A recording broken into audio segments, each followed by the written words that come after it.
চিকিৎসককে সপাটে চর। অভিযোগ, বারবার ডাকা হলেও তিনি রোগীকে দেখতে আসেননি। আর তারপরই মৃত্যু, যার জেরে ফের ধুন্ধুমার আরও এক সরকারি হাসপাতালে।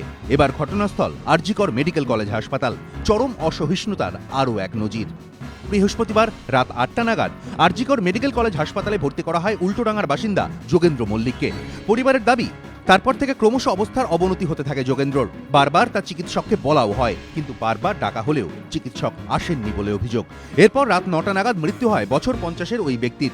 এরপরই মৃতের পরিবারের লোকজন চড়া হন চিকিৎসক ও হাসপাতাল কর্মীদের ওপর।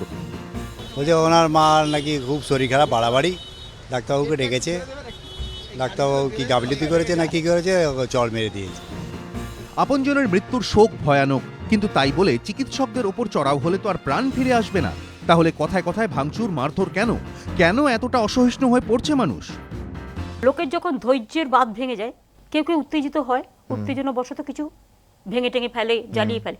আমি একটা এমআরআই মেশিন তৈরি করতে আমার কতদিন লাগে, একটা সিটি স্ক্যান তৈরি করতে কতদিন লাগে। হঠাৎ করে আমার একটা গ্রিভ্যান্সেস আছে বলে আমি ভেঙে দিয়ে চলে এলাম। একটা ভেঙে গেলে আর তৈরি হয় না, অনেক কষ্ট করে হলো সেই রোগীদের, পেশেন্টদেরই। আরো 1000 দিন সাধারণ লোক ট্রিটমেন্ট পাবে না, লাখ টাকা।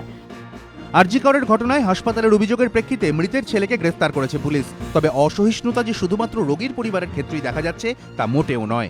মহারাষ্ট্রের সরকারি হাসপাতালে চিকিৎসকদের মারধরের ঘটনার জেরে গত 5 দিন ধরে চিকিৎসা বন্ধ করে দিয়ে প্রতিবাদ জানাচ্ছিলেন প্রায় 4000 রেসিডেন্ট চিকিৎসক, রোগীদের জীবন বিপন্ন করে। এটাও কি চরম অসহিষ্ণুতা নয়? চিকিৎসক পিটিয়ে যেমন রোগীর প্রাণ ফেরানো যাবে না, তেমনি যে চিকিৎসকদের দায়িত্ব মানুষের প্রাণ বাঁচানো, তারাই বা কি করে সব কাজ বন্ধ করে প্রতিবাদ জানাতে পারেন? কবে এই অসহিষ্ণুতার সমাপ্তি ঘটবে? প্রশ্ন অনেকেরই। আবির দত্ত, এবিপি আনন্দ, কলকাতা।